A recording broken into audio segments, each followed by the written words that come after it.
So basically what Rule 72 is an efficient method of calculation. And basically it is defined by two specific formulas. One of the main ones is doubling time of an investment at a given annual rate of return, which also can be known as interest rate.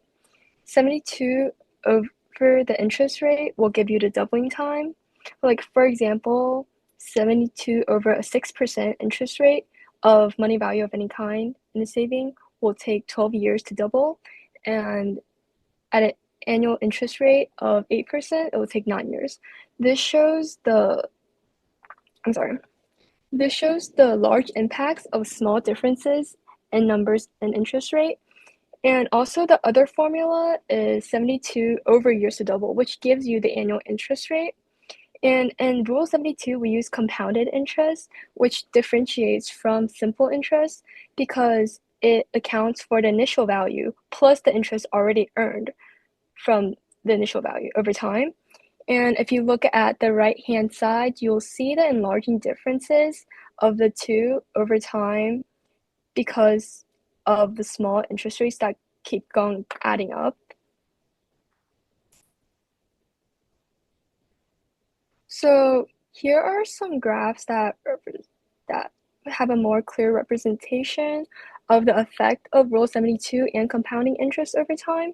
Like, for example, if it is there is an annual interest rate of 4% and everybody is starting at $10,000, then it'll take the person investing at 4% more than 40 years to quadruplize their money. And if they're investing at 12% returns per year, then it'll take only 1/3 of that time for it to quadruplize. And by the time they are 65, it'll grow to 640,000, which is 16 times. So out of all numbers in the world, why 72? The answer is because efficiency. There are actually two other main rules that can be used in finance. Rule of 69.3, it is more accurate because of the decimal and because it is less divisible. It is harder to do the calculations. And also there's Rule 63. It is easier to divide, but it's also less accurate than the results of Rule 72.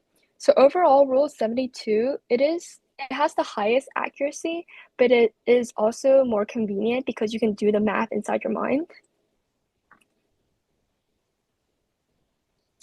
Here are some real-world applications of Rule 72.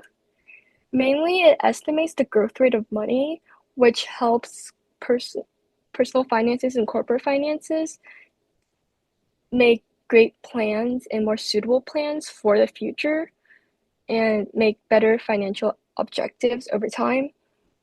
So, for example, a long-term personal goal will probably be retirement, and knowing how fast your money can grow and how much you can save each time, it helps you make a better and more feasible plan for that. A short-term goal can be maybe a vacation this summer, and for corporates, it can mostly be new projects and when to start it, and if it is realistic to start at a certain time.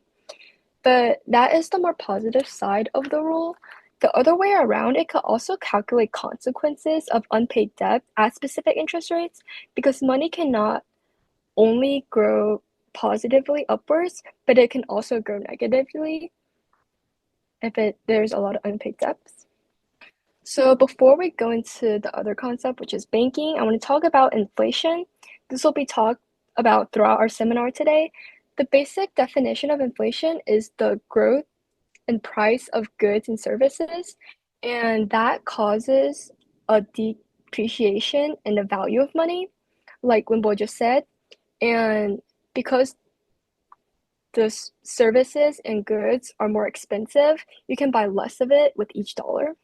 Here's a visual representation with a cup of coffee over time. In 2000, a cup of coffee is $1, and by 2024, it's 3.08. Meaning that in 2024, the same dollar can only buy less than a third of a cup of the same coffee. And because the exchange rate of money goes down, the value of the money goes down. And that is what we mean by purchasing power decrease or increase of money. So in order to counter this inflation rate over time, that is why banks set interest on loans, because they want to make sure that they don't lose money over time. If they still ask for the same return of the same money over time, for example, $10,000 10 years ago is not worth the same by this point. It decreases because of inflation. Even though it cannot be physically seen, the value of the money actually decreases. And they set the interest based on expected inflation. And that shows us the concept of nominal versus real interest rate. Basically, nominal interest rate is what you see the bank sets. For example, a 10% annual interest rate per year. That is the nominal interest rate. And then real interest rate accounts for inflation afterwards. So nominal minus inflation rate will give you the real interest rate. Say that the inflation is 5% per year, then 10 minus 5% will equal 5% real interest rate, and 5% is charged more than the original value of the money that you loaned.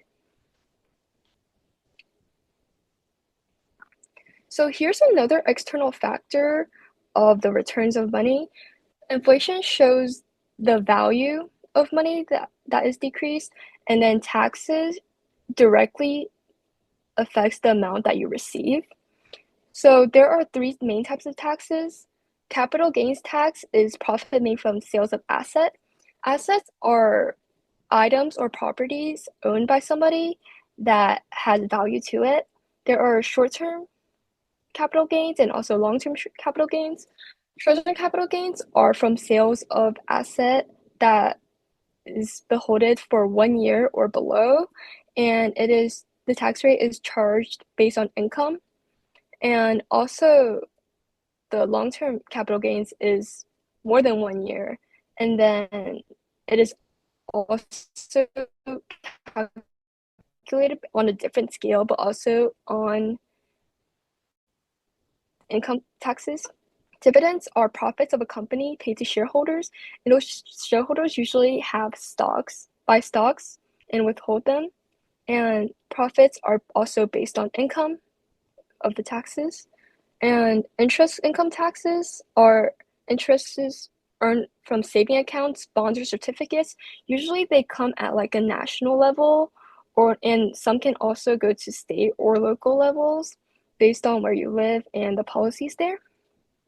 And that is a basic dive through of Rule 72.